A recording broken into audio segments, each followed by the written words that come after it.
There is no nobility in poverty. I have been a rich man and I have been a poor man, and I choose rich every fucking time. Welcome, everybody, to the Money Time Podcast. I'm your host, Adrian Hernandez, and with me today is how do I introduce this gentleman? He's a friend. But outside of being a friend, nonetheless, I look at him like an older brother. This podcast is going to means a lot to me, but it's also going to be pretty funny and interesting because this gentleman and I have created this like friendship that is pretty interesting. Nonetheless, guys, I wanted to introduce you to the one and only Mr. Eddie Salinas. How are you? My brother from another mother. That's too funny. So for those of you who know Eddie, you know who he is and what he's about. But for those of you who don't know who Eddie Salinas is, Eddie, who are you? What do you do? So my name is Eddie Salinas. I've been in the real estate flipping side of the business for the last 8 years. I started with a partner that we will discuss, later on in the podcast, I'm sure. And I've been on my own for the last 5 years. And for the last, I believe, 4 years, me and you have been partnering up on all the flips that I do. So I've been, the last 2 years, I've been developing more of rental properties for my family. So I buy properties and I kind of develop ADUs and build from the ground up. But I still do flips as my primary source of income. So I love it. I've been doing that for the last, like I said, 8 years, but on my own 5 and partnering with you for the last 4. And what area are you in? I'm in Rancho Cucamonga, so the Alien Empire mostly is where all of my rentals and our flips are at. Yeah. So Eddie and I, we flip houses together. We didn't start that way. Started Eddie, actually, crazy. We met years before when I was in high school and I went into your shop, my buddy. So I used to be, We'll get there. Okay. We'll get there. We'll get there. But long story short, I went into Eddie's fitness shop long before that. And then I happened to be working for a gentleman, Eddie, who's really good friends with at that time, was really good friends with them. I then show up to a proper, no, you show up to the office. To your house, to the office. To the office in your BMW 6 Series. Yeah. And I was like, where do I know this guy from? Long story short, we get in the car and we started off friends. Now we flip houses together. And what's interesting is that Eddie has a very, very, if you looked at him, you'd be like, okay, cool guy, right? But his stories are absolutely insane. And what we're going to talk about today, you're going to be like, what the hell? How did he do? So what I want to do is I want to start all the way back at the beginning. Okay. Where did you come from? Were you born here? How did you get here? Let's talk about that. So I was born in Mexico, in Guadalajara. My parents my dad immigrated to the U.S. when I was 10, and we came here when I was 10 years old. We lived in Burbank, Glendale area for about 3 years. Actually, no, I'm lying, for about a year and a half. And I started getting into gangs, at that age. So my dad said, hey, no, we got to get the hell out of here. So they bought a house in Colton. So we moved to Colton, and I was raised in Colton, Rialto area all of my life until I was about 20. And then when I was 20 years old, I moved to Rancho Cucamonga. Wow. And I've been there ever since. I went to Rialto High School. From high school, I went to Cal State San Bernardino. I graduated from Cal State San Bernardino. And I've done multiple of jobs. I used to be a high school teacher. I taught biology and physics for a while. I used to work for the Riverside County Sheriff's Department, so I was there for about 3 years. But during all that time, I opened up a nutrition store, which is where I met you. I opened up a nutrition store. I used to be really deep into bodybuilding. Obviously, you can't tell that now, but I live vicariously through my friends. We'll throw the picture up. I'll throw my picture up there. So I met you when I opened up a nutrition store in the city of Upland, and that's where I met you. I think you were 17 at the time. You were in high school. I was in high school. I don't remember how old I was. And I did that for about probably like 4 years. I got in trouble. I used to I used to sell. I used to be a huge steroid dealer. That's how I met you. And I use exactly. Okay, I want to throw that out there, but That's how I met you. I was a big steroid dealer, and I used my shop as a front, obviously, to sell the steroids out of it. I got busted, and during that time, I ended up not reconciling, but I knew this gentleman that we talked about. I knew Danny Morrell. His name is Danny Morrell. I knew him from high school, and he came into the shop. And during that time, he was talking about opening up a real estate business. I was getting tired of doing what I was doing because I knew that eventually I was gonna get caught, go to jail, or get killed. Luckily for me, I got caught and I went to jail.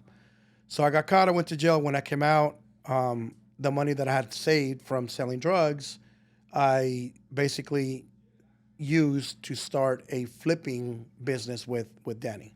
Right. And that's how we started, which was when I met you at the office about 10, 11 years ago. Yeah, that's crazy. And ever since then, everything went up. And it wasn't just a normal bust, right? From my understandings, it was like in the movie, what's that movie where Recco comes from? But the the Close the Street. Yeah, it's Boiler Room, where they just swarmed in. It was an overkill. Really? So I was, as a matter of fact, I was actually teaching at Gary High School in Pomona when it happened. Wow. So I was in class, and the DEA, my principal called me on the phone, and the principal said, "Hey, listen, I need you to come to the office right now." And I said, "Okay." So as I was walking out, there was another teacher coming in to relieve me because I had students in my class. So I walked into the office to meet with the principal, and there were 2 DEA agents. I seen them; they had their badges and their jackets, and I already knew. I'm like, "Fuck, I'm pretty fucked." So then he's looking at me and saying, "What the fuck is going on? What is this?" I'm like, "Hey, look, man, I'll tell you about it later." So the agent that was there, he goes, "Hey, look, we spoke to your principal. He says you're a really cool guy. We don't want to take you away in cuffs in front of the kids. We know that the kids really like you. Would you give me your word that if we let you finish the day here teaching, you'll meet us back at your shop?" I'm a nutrition store because I still had it. Right. And I go, "Yeah, of course. Where am I gonna go?" So sure enough, they let me finish the day. I told my kids, "Hey, listen, you're not gonna see me again. Today will be my last day." And then as I was driving to my shop, I realized that the street was closed. I came in through the back, and unbeknownst to the agents that were already there, they didn't know that I was not apprehended at the school.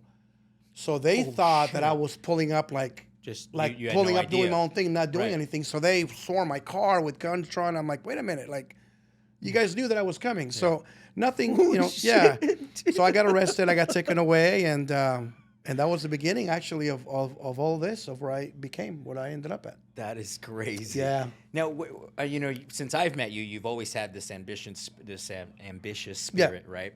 Where did that come from? I think it just came from me wanting to have a better life, because I knew eventually I would have children and a family. I don't really do things for myself. I've always been able to detach my emotion and my feelings from business and from money and from my wants, to make sure that if I do make money, I was going to be able to provide for my family, my mom and dad, right? I want to be able to take care of my mom and dad. I knew that eventually I was going to be married and have kids, so I wanted them to have a good financial, backing if anything ever happened to me. Yeah. And I also, love to give to my church, so I knew that if I wanted to be a top tither or a top giver to my church, I needed to be, financially stable to be able to do that. Right. So all those things culminated for me to be able to know I need to make money to be able to provide for all of these different people and things that I'm involved in.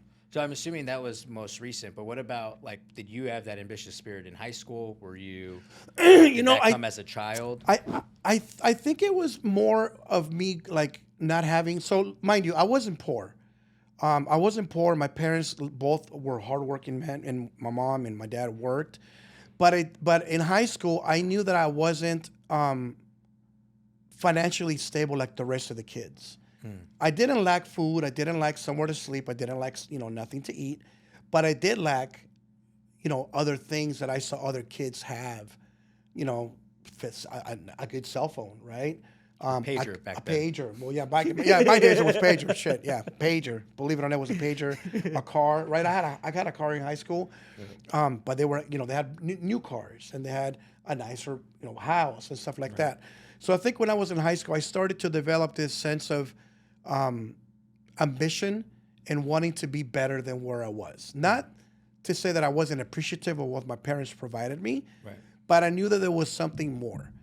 And because of where I come from, my mom and dad, and I love them, they do have a limited mindset. In Mexico, you go to work and you pay bills and you go to sleep, right? So it was embedded in my head that that was the only way to be able to be quote unquote successful. So I had to step out of that mindset and realize that, hey, I could do more. I just have to learn how to do it. Right. So for me, it started in high school and then it just kept going through college. And now that I'm older, I'm even more so in tune with myself that I know that I could do much more than what I have now. Right. And did you play sports? I played football. Yeah, I was a football player. I was pretty good. Even though I was short, I played linebacker and I made OCIF. I brag about that because that's like my Al Bundy, moment. So, but yeah, dude, I was pretty good, man. I didn't go to college because I was too short because of football, but I played football all 4 years. I was a varsity all 4 years. That is funny. Yeah, dude. Yeah, that's right. I'm a little bit taller than you. We're the same height. Oh, but you admitted you admitted you're no, the same but height. you wear shoes with those fucking things on, the dude. Platforms, the dude. platform shoes. I got to look a little bit taller. That's okay. You know what I mean? Like Yeah. at our wedding, I had to get extra ones just to make sure that Kellyanne and I were a little bit equal. You're lucky. You're actually lucky. You're blessed with that woman, by the way. And I want Kellyanne to know that. You were the catch, Kellyanne, not this guy. But I couldn't agree more. Blessed. Blessed with her. All right, so you play football. Yeah. Lead us into how you got into what came first, the school, the sheriffs. What came first, and then how did that happen? So after high school, I went to Casa San Bernardino, and I got a degree in criminal justice, and also I got a degree in nutrition and food sciences because I've always been into working out and bodybuilding. And my goal was to go to law school. So I got into the sheriff's department at 20 years old. Okay. Very young. They hired me to go to the academy at 20. I literally at 20 and a half. I was going to be 21 when I graduated. And my goal was to save all the money that I made from the sheriff's department to go to law school. Well, I get lost when I read. I'm not dyslexic, but when I read, I could read like 10 pages and I'm like, what the fuck did I just read? Let me go back. Comprehension. And yeah, the comprehension, exactly. So my buddy that was that was actually already in law school told me, he's like, bro, you're not going to make it. It's literally 95% reading. Right. So I'm like, fuck, what am I going to do? So I ended up opening up a nutrition store. So I opened up a nutrition store. I ended up leaving the sheriff's department.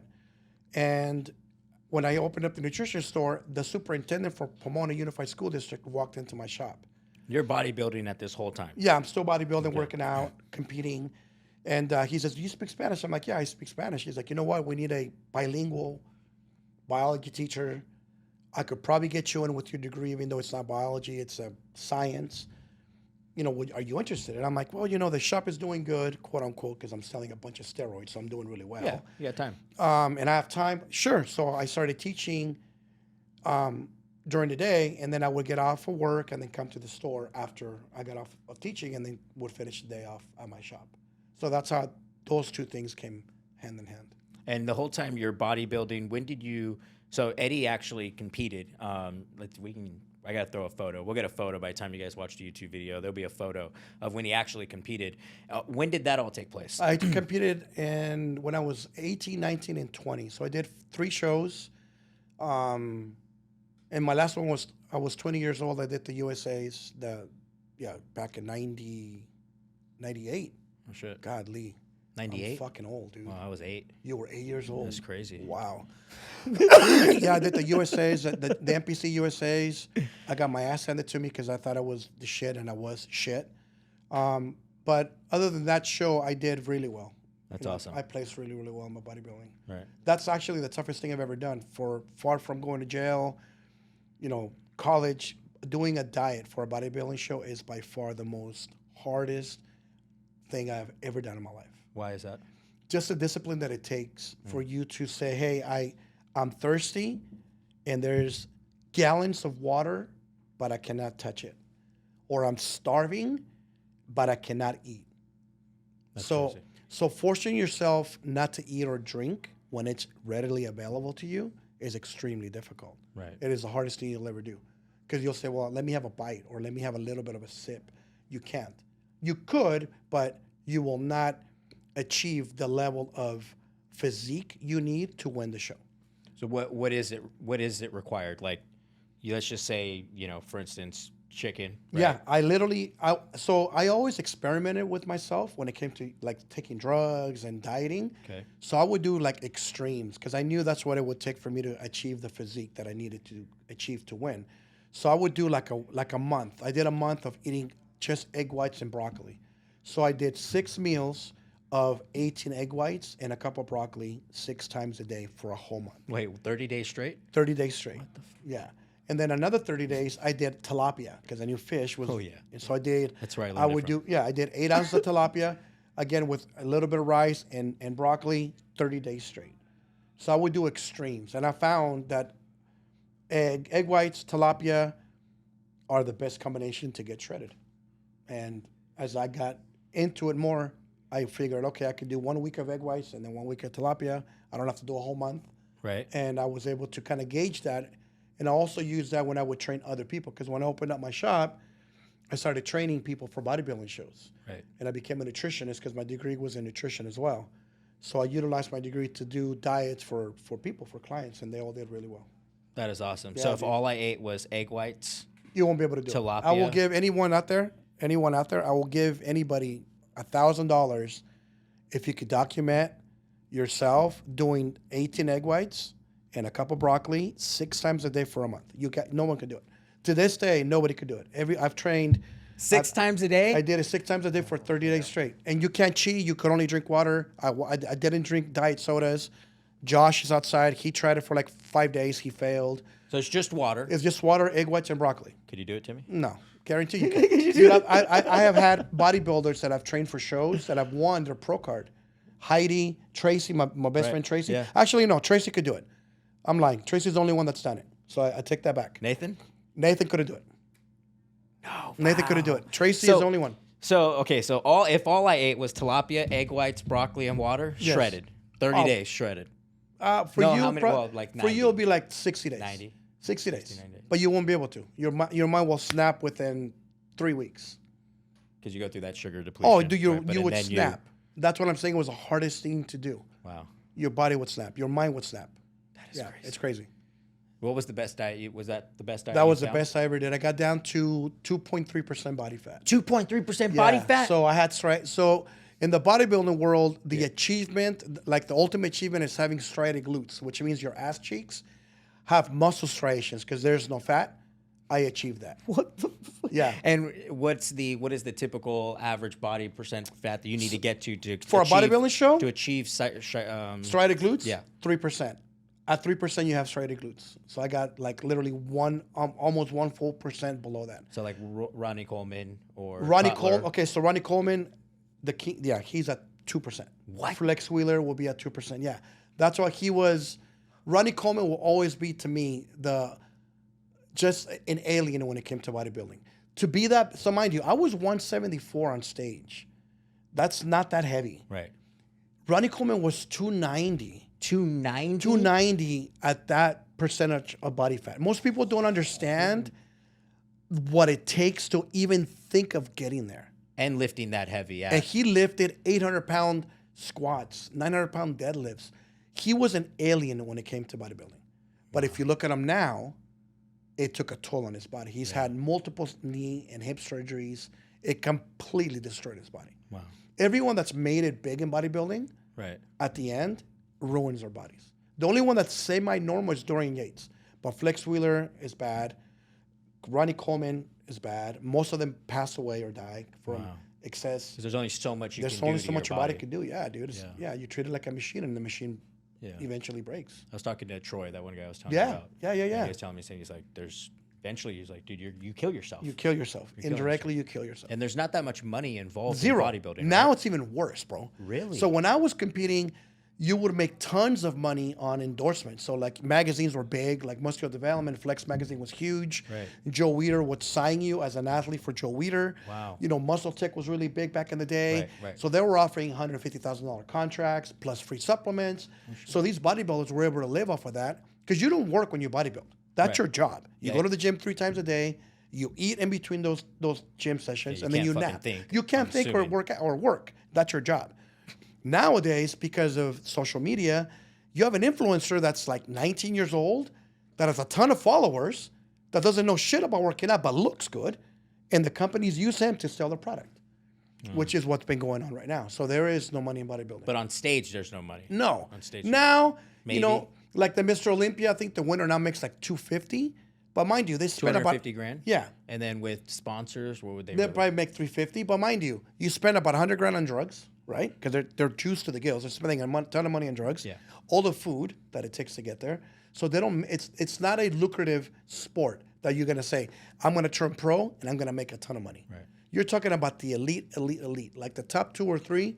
Those guys and girls probably make enough to survive and have a good life. But back when I was doing it, they were living. Like the top 2 or 3 were balling out of control. Wow. But now you don't see that. And there's no way to get there naturally. Absolute hell no. You could do like men's physique, right? Men's physique and like women's physique. You could probably achieve that look natural. But bodybuilding, as a pro bodybuilder, you will not achieve that without steroids. Without drugs. No. Yeah. No. Makes sense. Not at all. You Makes can't get total there. sense. You can't get there. Yeah. So go through bodybuilding. Okay. What happens after bodybuilding? So after bodybuilding, I end up obviously focusing a lot on my store and on teaching. And then after I obviously get in trouble, I realized after I come out of prison, I realized, I don't want to be a 35, 40-year-old, 45-year-old drug dealer. I need to do something better. I know that I'm better than what I'm doing. Right.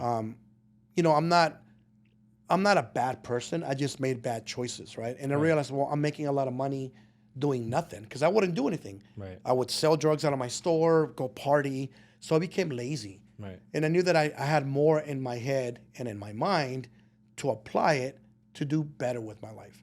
Mm-hmm. Back then I would get pulled over. I would be super scared, shitting bricks and nervous. Now, I get pulled over and honestly, it's like it's going to sound funny, but I enjoy getting pulled over. Right. I talk to the cops. I never get a ticket because they pull up my background and they're like, hey, you've been arrested. And they're dicks at first because they don't know me. Right. And I tell them the story behind it. And the next thing they're like, hey, man, have a safe day. You're cool. See you later. I never get a ticket. Yeah, I don't have any tickets. Oh, it's kind of I don't have any tickets. That's cool. So that's where after that, I started focusing. Like I said, Danny opened up Intero, which is where I met you. Right. And we started flipping houses together. That is awesome. So after that, I just started doing that. They raided your house, yeah? Yeah, they raided my house. Took all your watches. They took everything. So they did something called asset forfeiture. Asset forfeiture. So they took my cars. They took my house, which, mind you, for me, it was actually the best thing that happened because they actually took my house. They actually asset forfeited my house. Oh, and that was in 2009. Oh. So I was one of the lucky guys that I said, fucking thank you, right?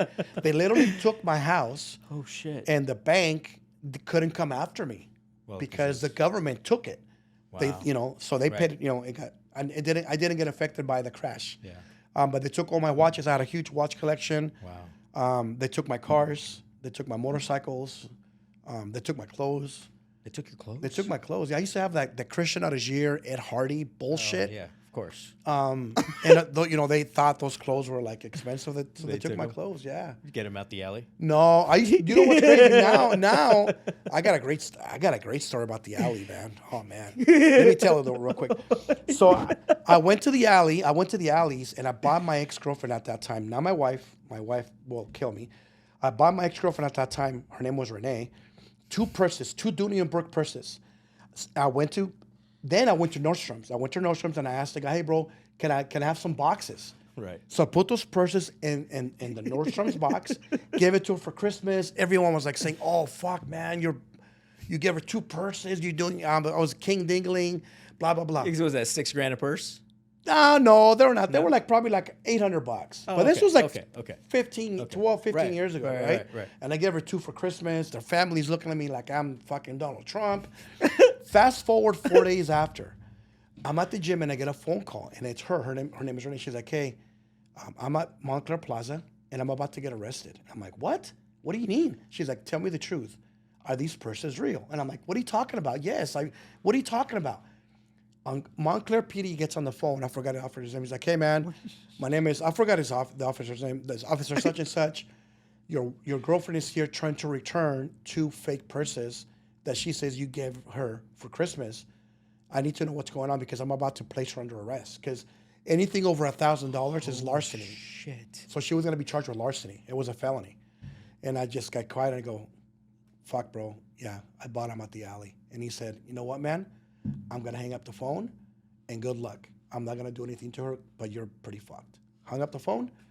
They let her go, and obviously we had a big was fight about it. Yeah, bro. But that's my story about the alleys. Don't buy shit at the alleys. You're gonna get in trouble. So the alleys, if you guys don't know what the alley is, it's in LA, and in essence, it's a bunch of counterfeit stuff. You can find counterfeit Rolexes, Everything. fake Chanel Everything. purses. So I was how old? About 12, 13. Yeah, 7th grade, 12, 13. We go to the alley. Yep. Right? So I asked my dad, let me borrow some money. So I bought, I don't know how many Chanel purses. Forgot how many Chanel purses. You I bought these Chanel purses, right? Mind you, because before I see my mom, she bought one. I go on in eBay. Yeah. I'm like, dude, what the fuck, right? I'm in the 7th grade. I'm in the 7th grade at the time. So I create an eBay account under my dad's name. Oh, you're gangster. My dad worse lends than me me. the money to buy the Chanel purses. I take really neat photos, throw them on eBay. You are gangster. $1,500, Oh, $1,700. my God. I forgot how much the other one sold for. Long story short, my dad gets a federal letter saying, "Hey, they seized the eBay store. We need you to." We had to give back all the money. My dad was so pissed. You are They gangster. were threatening him with all, Oh, yeah. Dude, it's a federal crime. I forget exactly what happened with him and the call that they had, but it was bad. I remember my dad being like, "What the fuck?" Good for you, bro. I knew that's why we're best friends. You know what I'm saying? I just gave it to my girlfriend. This motherfucker made money. Like, I had no idea. Dude, that's awesome, bro. I mean, didn't know that. I probably did know. I probably That's subconsciously awesome. Good did for know. you. At least you tried. At least you tried. At least you tried. So see, 12 years old. Most people ask me that. Most people say, "Hey, that you have that like you asked me the mentality of entrepreneurship when you were selling drugs." Right. Yeah, obviously you already had that entrepreneurial mindset even at that age. You were young. You were a kid. I was already an adult, so I'm not going to excuse my behavior, but I'm going to excuse yours.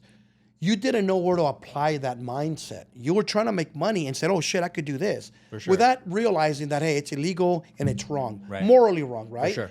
I was the same way. I thought that I could make all this money selling steroids, but it was morally wrong. It's illegal, right? Yeah. So I had to go through that process. You went through it at a younger age, probably because your dad checking you and saying what the fuck is going on. Pissed. I had to go through it the legal way. I got in trouble. I went to jail and I had to come out.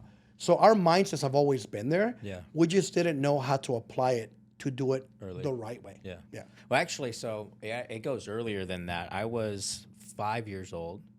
5 years old, and we had a Was I 5? So we moved from LA, and I was 9. No, I wasn't 5. I was probably 7. Yeah, I want to say 7. Mom, Dad, you're gonna have to give me the age. Say 6, 7, 8, somewhere around there. Before we moved from LA to Ranch Cucamonga. Oh, okay. So I had a wagon that I would tie to my bike, and I put I was creating a little thing that said 25 cents for a ride.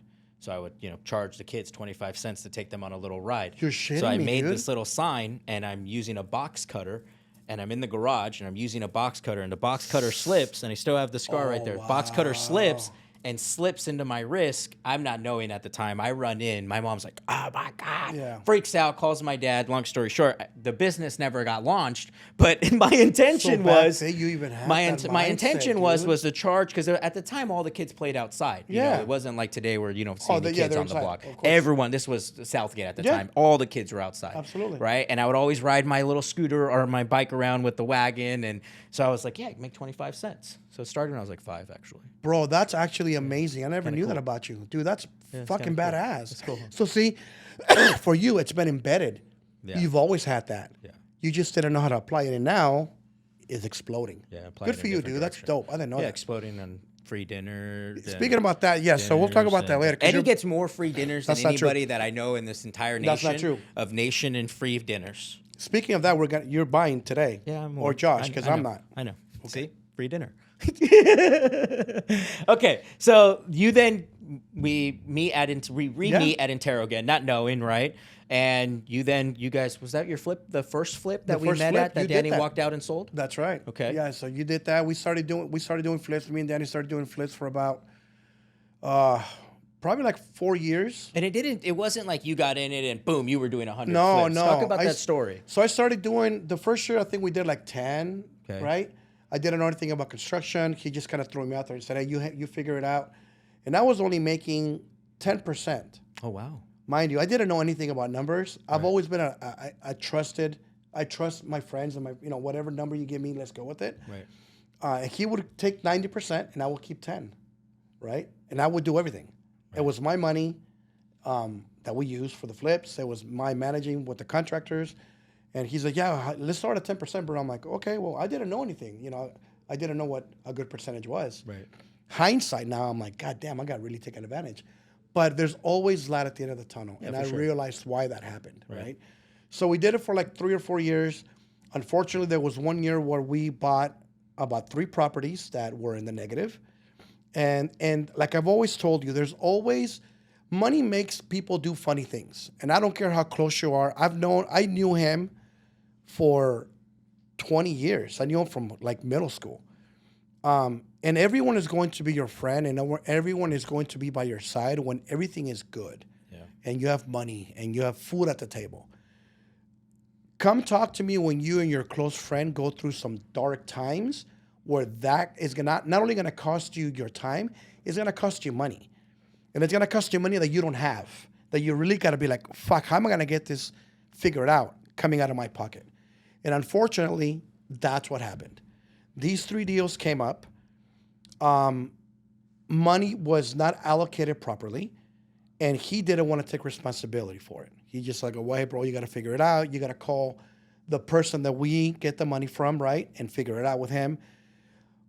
Thankfully, the individual that has been by my side since then and even now understood and saw what was going on and said, you know what, I know it's not all your fault. I'm not going to go ahead and pin it all on you. Right. And that was basically the beginning of me breaking through into doing my own thing. So when I felt that I got, you know, mind you, I went through a lot of sleepless nights. My babies were just born. Right.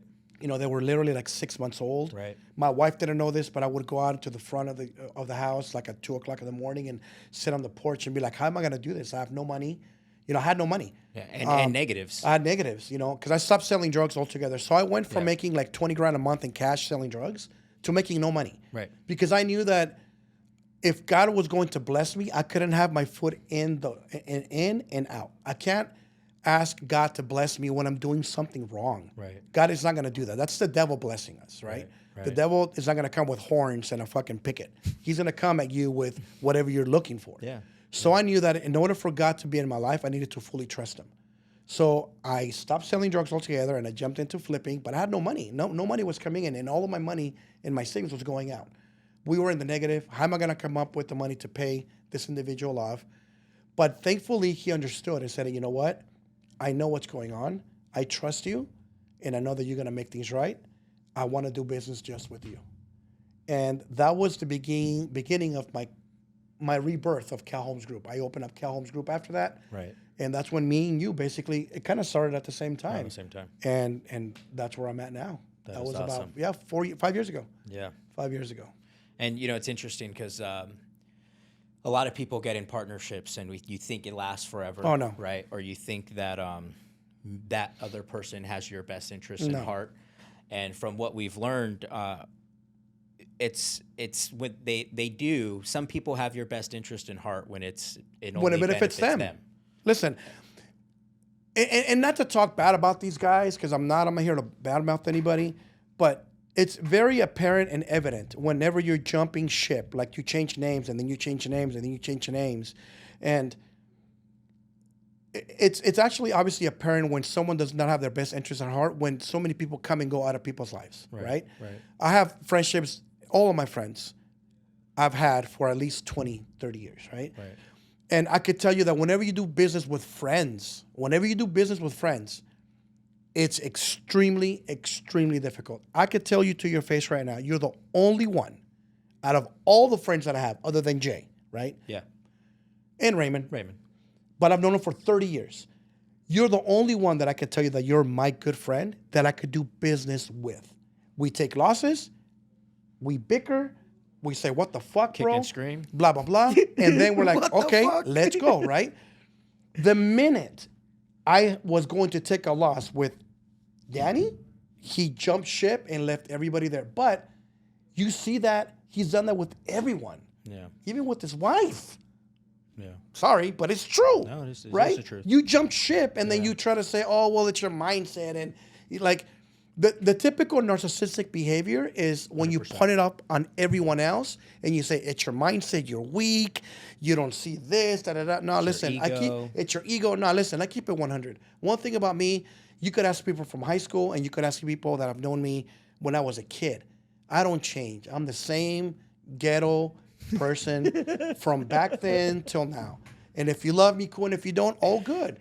I don't expect people to like who I am. I expect you to respect me. Right. I will respect you even if I don't like you. Right. If I see someone that I don't like, and it's happened, and you acknowledge me, how you doing, bro? All good.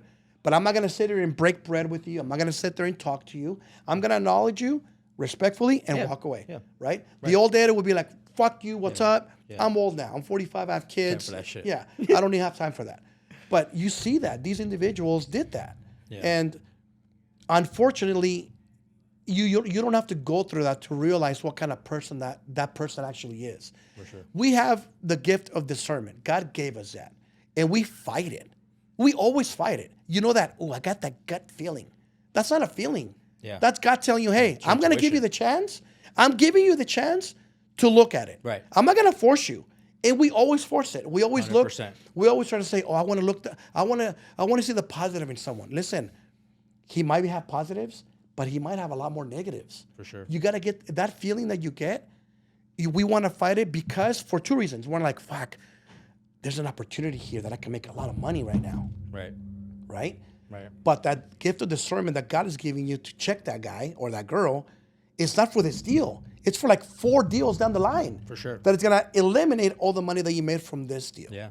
But because we're greedy and because we are extremely like money hungry, we don't look past what we see right now. Yeah. And that's what happened. Yeah, for sure. What's crazy, my dad, bro, listen, my dad, and I'm going to plug him in. My dad, to this day, I have a pretty good gift of discernment. But I also get blinded because I'm a human being, by greed and envy. My dad, obviously because I'm his son, has always had that. And he told me, be careful with Danny from the very beginning. Yeah. Yeah. And it's interesting because, we, in my eyes, right, I was, it was all loyalty for me, right? It was Of like, course. well, it was you helped me here, you helped me there, right? And but the moment that I was making or earning more. Oh no! The They're gonna chop your legs down. It was he could possibly get a little bit further ahead. Of course. I was instantly brought back Absolutely. down. And then the moment I wanted to go do my own thing, it was shame on you. Absolutely. And from what I know, there was tons of we call them crickets, right? Oh, there was yes. tons of noise the moment I left. Absolutely. For what? Right? For what? So it's just, however, for everybody who listens to this, and, we're talking about an experience that went sideways. Correct. It may happen to you. Correct. But understand that, as we've heard from Tony, as we've heard from Ed Milet, life happens for you, not to you. Absolutely. And had that not happened, I wouldn't be where I'm at. We wouldn't have connected. No. We wouldn't have the plug that we have. We wouldn't be where we're at. Like, Absolutely. I believe that it is all in direct correlation to where we're going. Our lives, mind you, I'm a very devout Christian. I'm not here to Bible thump anybody, but I am extremely proud of my faith. And I will wear that on my sleeve. And most people say, like, what the fuck? This guy curses and talks shit, and he's a Bible thumper Christian. Yeah, I'm not perfect, right? I'm who I am, and God loves me for who I am. He made me. He made me in his image. I think he broke the mold, if you ask me, you know what I mean? But that was good, but I always tell people, now that I'm older and I'm a lot more wiser and I'm a lot more deep in my faith, everything that has happened in my life, he has already preordained it. Yep. I just didn't realize what was happening then. And he says it. You don't see now, right? But soon enough you will, right? Back then when everything was going on, I'm like, fuck, my best friend is backstabbing me. What is going on? Blah, blah, blah, blah, blah. And now I look at it, I'm like, what did I get from that? I gained you, right? Which you are, you're probably one of my dearest, closest friends. You're like my blood. Yeah. And I gained the relationship that I have with our money guy. I don't want to say his name, obviously. Right. And it got me to where I am in life. Like the success that I've achieved happened from that one backstabbing incident. Yeah, Obviously, when you're going through the pain, you don't realize it. for sure. But you just have to believe that something better is going to happen. Yeah. The problem is we're not patient. We're very impatient. Humans are very impatient. Yeah. And we don't want to go through the pain. We just want to see the victory. And in the Bible, David didn't go around the valley of the shadow of death. I always tell you that. Yeah. God didn't take the valley away from David. David said, as I walk through the valley, we're going to have many valleys, right? And some of you guys might be walking through yours now. And your valley might be a fucking long fucking valley, right? Yeah. It might be, you're like, fuck, I've been dealing with whatever you're dealing with for a year, 2 years, 3 years, whatever it is. The point is, you got to walk through it. There's going to be an end to that valley. Mine was that one, right? And I went through a bad depression last year, right? You know about that. Right. I went through a bad valley back then, but I knew that I was going to get through it if I knew I could trust on him. Yeah. And I did. And he got me through it. Yeah. He got me through it. And no one else can take that walk but you. No one can take it for you. Yeah. No one can take you away from it. Right. Right? You could mask it and you could try to hide from it, but you're going to have to walk through it. Yep. And once you walk through it, you realize, man, some of the shit that... What's funny was last year I went through a really bad depression from stress, from properties, money, blah, blah, blah, blah, blah. And now I'm dealing with some of the same things and it doesn't bother me anymore. Yeah. Right? Because I have developed the strength to be able to deal with them. Yeah. Some callus around it. Yeah, you guys, exactly. You got some callus around it. I would never have gotten those calluses if I didn't walk through that bumpy road. 100%. Whereas if I avoided it somehow, how am I going to develop that strength? Right. But the problem is we don't know that. Yeah. We don't know that until after we're done with it. Well, kind of like when we lost 30 grand on our first deal, and we were like, 30 grand, whoa! And then we lost a couple hundred, and we're like, okay, you lost 100, I lost 100. All right, you know what I mean? Like, yeah, like shit. Last year I lost me by myself. I lost $862,943, and I know the number exactly to the dollar amount because that came out of my account to be at zero with, our money guy, right? And most people were like, that's what threw me into the depression. Close to $1 million. Yeah, it was literally $1 million, right? And most people were like, yeah, I thought about killing myself last year. You know that. I would talk to you every day. I talk to my buddy Ty. I love you because without you and our morning talks and walks, I wouldn't be here. My wife, right? And obviously my babies.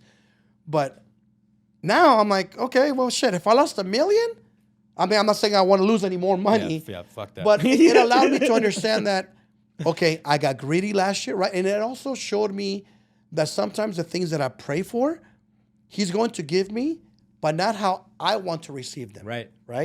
I would ask him for more time. I would ask him for more patience with my kids. So I knew that if he didn't kick me in the nuts to slow down, he was going to show me, okay, if you don't want to slow down on your own, I'm going to have to slow you down. Right. And he did. And I'm okay with it. Yeah. I'm appreciative. I'm appreciative of the times that he's put me through that. What's that saying? They go, you ask God for strength and he gives you challenges. He gives you challenges, yeah. Right? Absolutely. You ask God for patience. Yes. Right? And he gives you there's this, it's a priest that talks about it. I see it on Instagram. He talks about 4 things and it's true. It is true. He's not just going to give you he's going to give you the work for you to achieve that patience, 100%. That hard work, that loyalty, right? All of that stuff. Yeah. And that's what he did, even with me, right? So for me, my children, right? I have 2 boys and, one of them, well, both, but one of them is a little bit more, they're autistic. And probably going to get a little emotional.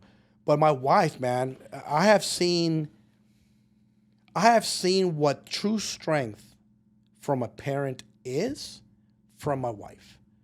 I'm a coward. Yeah.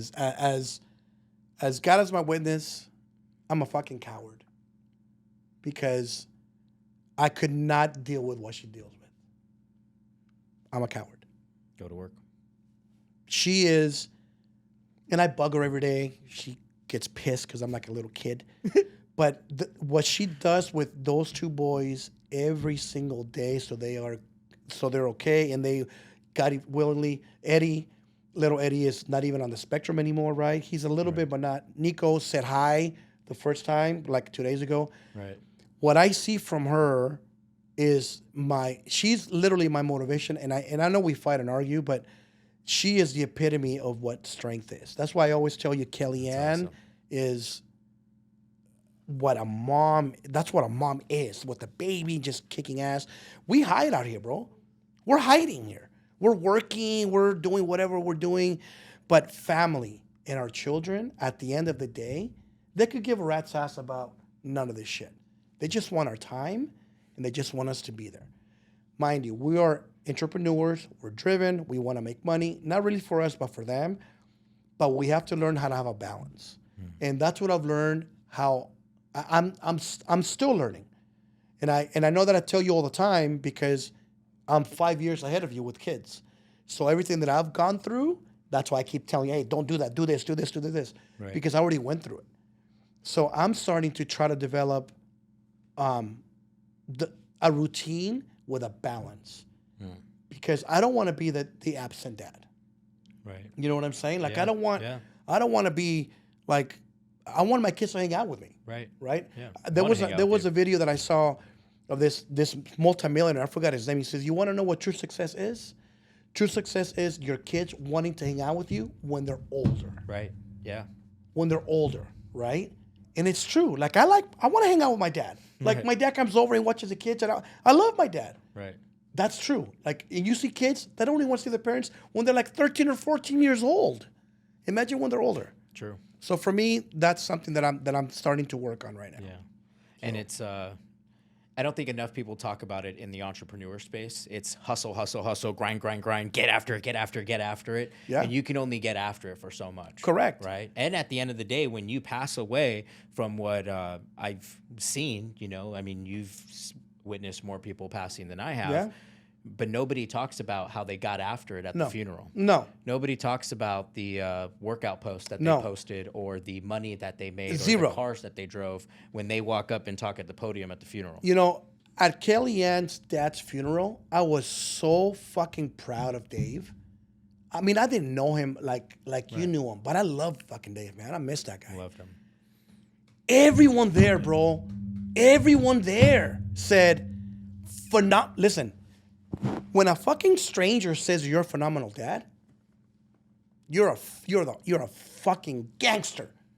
And everyone there, phenomenal dad, the girls loved him, he loved the girls, he was an awesome guy, blah, blah, blah, blah. No one said he fucking owned this print shop and whoop the woo. Nope. Nobody. Nope. But everyone said, dude, to hear that, you're like, he didn't miss one game, fuck one no, practice. None. Yeah. Everyone knew that. And everyone knew that's how Dave was known. Yeah. Dude, I became envious of that. I'm like, I want that. Yeah. Like I want to be like that now. Right. Like not Eddie the big flipper, units, fucking whoop the whoop. Fuck that. Fucking Eddie, man. He's ghetto, loves his kids. That's yeah. And I got that from Dave. Yeah. I got that from his funeral. Yeah. And I told Nicole that, and she's like, "You're right." And Nicole's dad's funeral, when her dad passed away, the exact same thing. Yeah. Because even to this day, Nicole says my dad was a phenomenal dad.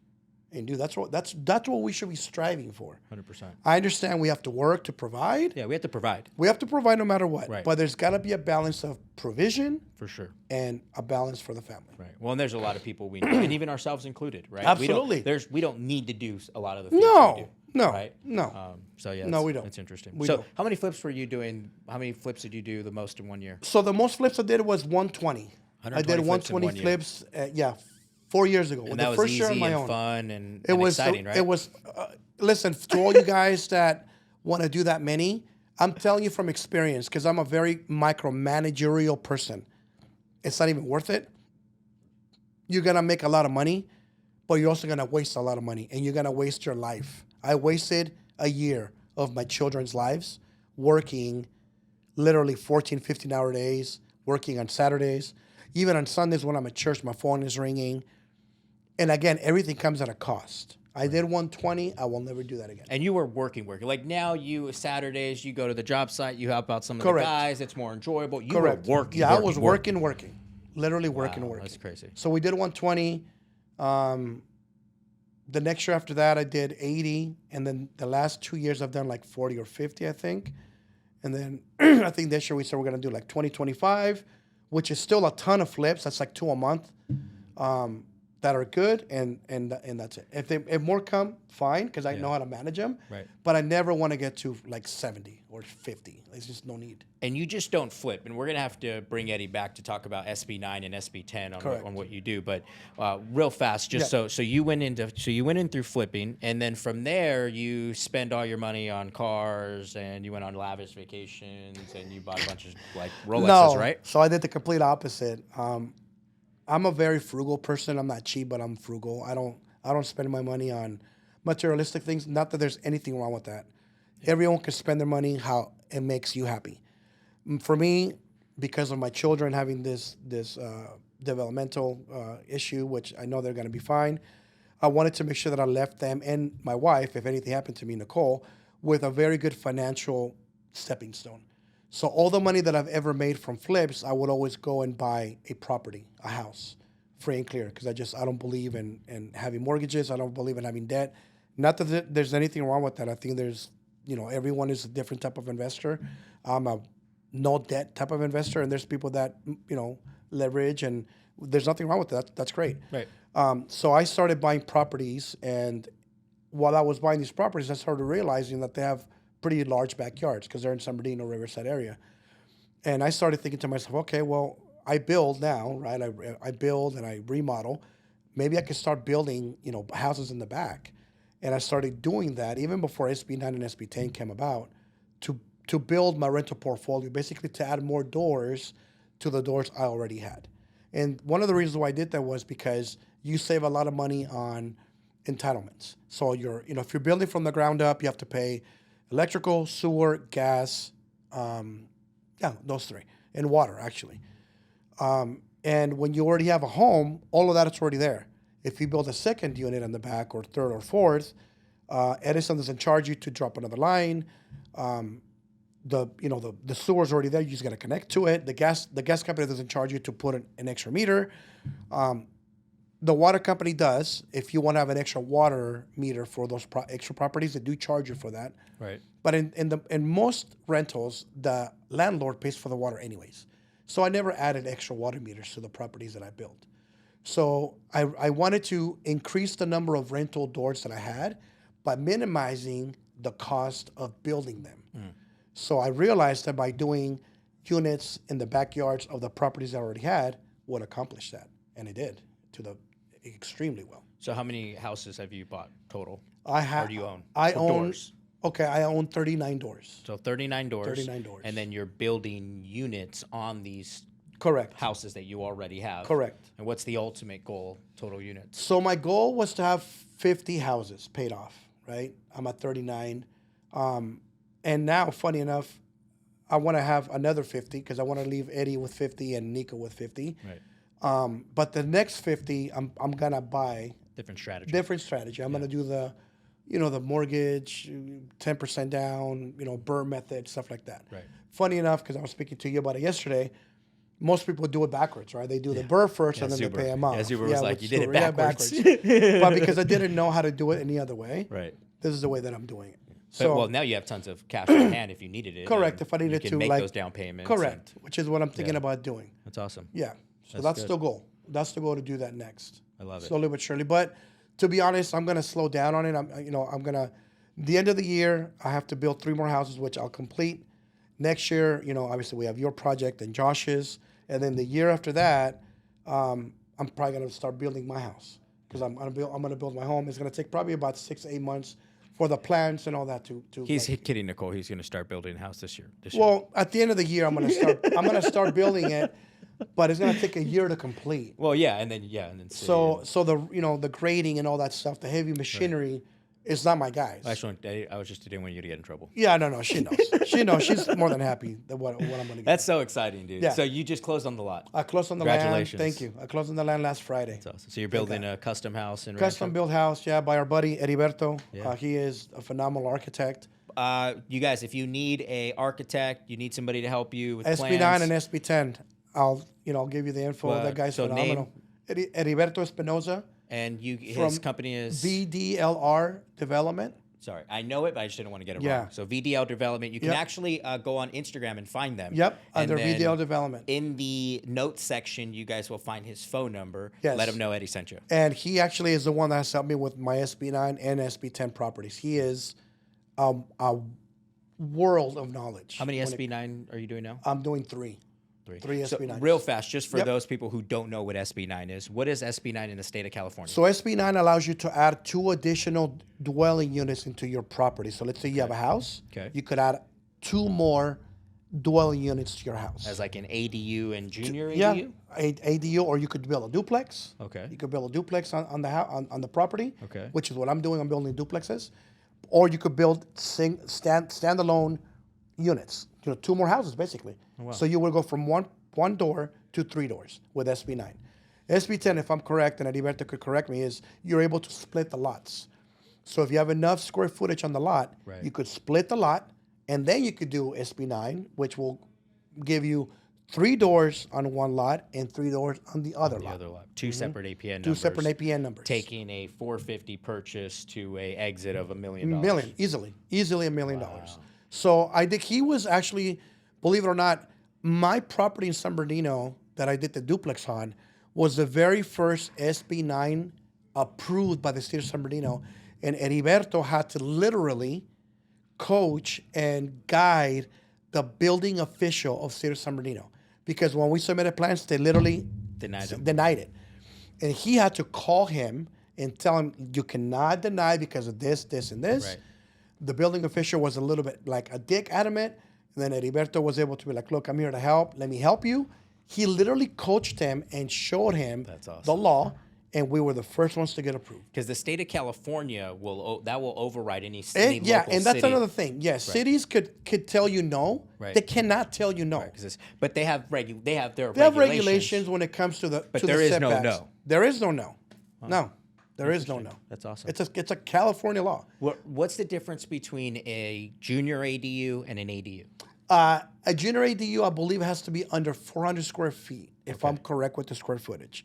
An ADU could go up to 1,200 square feet, but most people keep it under 750 because under 750 you don't pay as much money into Impact fees. What was it? Impact fees. Impact fees. Correct. Thank you. Impact fees. I just know that because yesterday's call. Impact fees and also the school fees. Okay. But for me, because I'm trying to maximize the rental income, paying an extra $2 or $3 in impact fees is not going to make a difference when I'm going to make an extra $1,000 a month On your rent, from right. my rental. Instead of going from a 2-1, 800 square foot house, I could go to a 3-2, 1,200 square foot house. Right. That I'm going to be able to get. And also, the market for a 3-2 is a lot bigger than a 2-1 for families. Yeah. So that's why I always tell people, maximize it. You're going to pay a little bit more in your impact. You're going to pay a little bit more in your school fees. But the rental income that you're going to get is going to be bigger. And the value of the property is going to increase because you have 2 homes now. Right. Right? You have 2 1,200 square foot homes. Right. And people see that. I think it's the California gold rush, like real It's estate incredible gold right rush now. If you really So, pay absolutely. attention to it. ADUs have, you know what's funny? ADUs were like pretty popular like 3 or 4 years ago, right? I remember that. In LA. Like, oh, you could build Right, an in ADU, LA, yeah. right? But now, because of the fact that you have your own separate address, you have your own separate meters, and it's adding value to your property, it is literally the second gold rush. Yeah. And contractors, that's another thing, you guys, make sure that you guys speak to your contractors and get a pretty decent square foot amount. Price per square foot? Yeah, because they're going, you're talking absurd amounts. Really? Now. Yeah. The last I heard, the average was like 300 to 350. Shit. A square foot? 300 to 350. So if you build a 1,000 square foot house, you're paying $300,000? But here's what's funny. I'll tell you why it changed. Think about it. How much would it cost to build a Yeah, house? no, you're right. How much would it cost? $300,000, right, to build a 1,200 square foot home. But because ADUs back in the day were not seen as that, the contractor was charging you $200, right? Right. Yeah, it's an addition, whatever. Now, wait a minute. It's your value's gonna go up. Yeah, you're just going to double. So what happens? They charge Price you more. goes up. Which in theory you're like, wait a minute, but you're building another house. That makes sense. You're building another house. So it's still not that expensive. So this is how the numbers work, guys. You would buy a house for $400,000 for an example in San Bernardino. You would turn the garage into an ADU, which would cost how much? Probably $100,000. Okay, right? so you're 500 grand Yeah, into 500 it. grand And you build another ADU in the backyard that cost how much? Ground up. Probably 250-ish. So 250. So what are we at? 750. 750. And the exit on that is Probably $1 million. $1 million. Easily $1 million. So you because now have- you have 3 of them. You have 3 doors. I would even say even a little bit Yeah, a more. bit more. Right? A little bit more than Yeah. $1 million. You just have now what, $400,000 in positive equity. Correct. That you just gain. If you do a cash out refi, you're getting all your money back, as Thatch talks about as Correct. a Thatch. Burr. If you were to run that model, Yes. right? You were to Yes. run a Burr model, you would be able to pull all the money you spent in that garage and in the back ADU. You now have a mortgage of what, $5,000, If that, right? but $4,500. you're getting probably $8,000 in rents. You're making $4,000 positive on top of $4,000 or $400,000 in equity. Correct. So it takes away from you guys buying a house and getting $400. The California real estate's dead. You know, and that's California another real thing. estate's Yeah, you know, I see a lot of. I don't understand why. And mind you, I'm not the smartest person when it comes to real estate. To be honest, I get guided by you and by Josh. Seems to be. But anyone that tells you that you guys cannot invest in California is because they don't really know, or they don't have the correct mindset. I think California is by far will always be, other than Seattle, because Thatch's market is incredible. Oh, That's insane. why he's there. Yeah, right. Like we're very similar markets as far as the price points. For sure. If you could invest here, what would you not want to? Right. Yes. And the problem is this. It's going to be a longer process, right? Right. Which is why I say we're not patient. Right. You could go somewhere else and pay 80, 100 grand, right? Yeah. And buy a house and get cash. Right. Yeah, but the appreciation of that. And mind you, there's people that do that because it makes sense for them. And it makes sense for them. Yeah, 100%. And I know people personally, a really good friend of mine is doing that right now. And I don't want to say his name because I don't want people to bombard him with questions. He's doing that right now. And we talked about that. And he explained to me why. He says, I don't care about the appreciation. Right. I care about the cash flow. And he showed and me the depreciation too. And obviously I'm like, bro, good for you. Right. Because it matches for what he wants to do. 100%. For me, because I am able to leverage some of the properties for cash, I'm going to stay here. Right. But for someone that doesn't have the ability that we have, yeah, it's okay to go look somewhere else. 100%. But definitely California is not dead by any means. No. I think in the next 2 years, because of the ADU, SB 9, SB 10, we're going to have a second gold rush, and it's going to be real estate. Well, we have a housing shortage. Oh, by far. So, and more, I mean, people say people are moving out of California. No. But How many people come back? look at this. I mean, come on. No. We're here in the harbor, right? Yes. I mean, you're not, California is California. No, it's right? never Unless it just goes away. Not going to. People are going to be here. For as many people that leave, I would like to see data of how many people come back. in or come back. Yeah, or come back. Right, or Yeah. come back.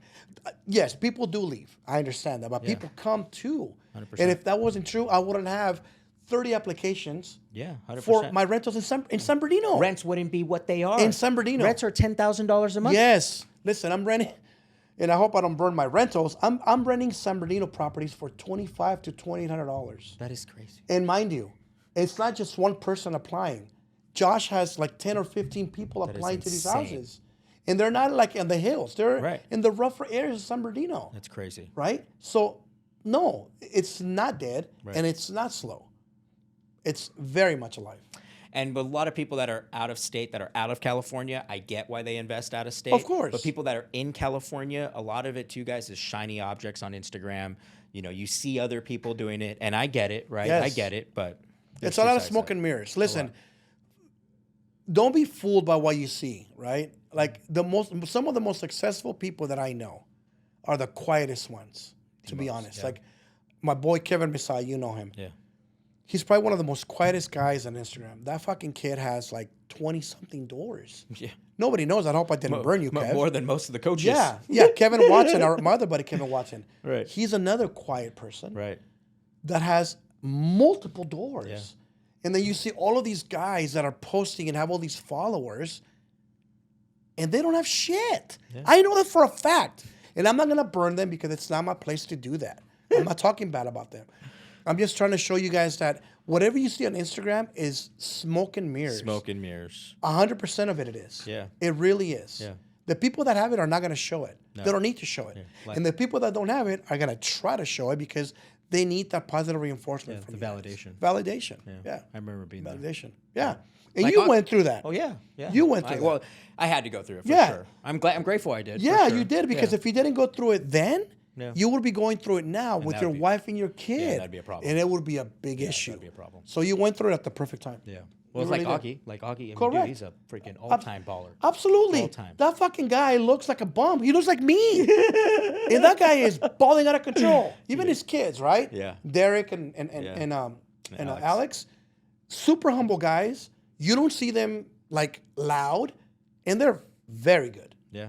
You know, great businesses, properties. They're gonna start building, right? And why? Because their dad.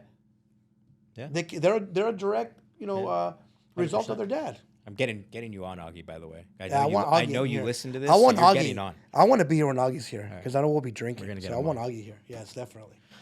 This was fun. Eddie, for some last remaining words for rather that be, from what you learned in high school, from what you learned in, I don't know, college, to flipping houses, to your babies, what's coming to your heart that you can leave the audience with?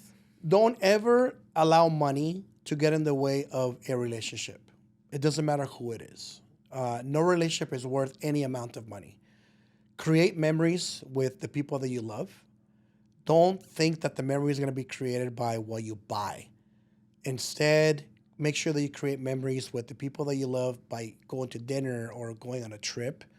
And always, always remember that no matter what you're going through, if you have faith with whatever it is that you believe in, I believe in Jesus Christ, you're going to be perfectly okay. No matter what it is, Amen. you're going to be perfectly okay. Amen. That's it. You guys, this was awesome. Go follow Eddie if you aren't already following Eddie. His Instagram is at Eddie _ Salinas 240. Salinas 240. And thank you. You're welcome. Anything for you. You are buying dinner. No. I appreciate it. I'll guarantee you I'm not buying shit. Thank you so much Guaranteed I'm not buying shit. for tuning into today's episode. We appreciate you. If you haven't done so already, share this podcast with somebody you know, guys. Say it was awesome, Eddie. Thank you. Brother. I love you. I love Appreciate you, bro. you. Let's Love go. you. All right, guys. See you on the next episode. Let's go.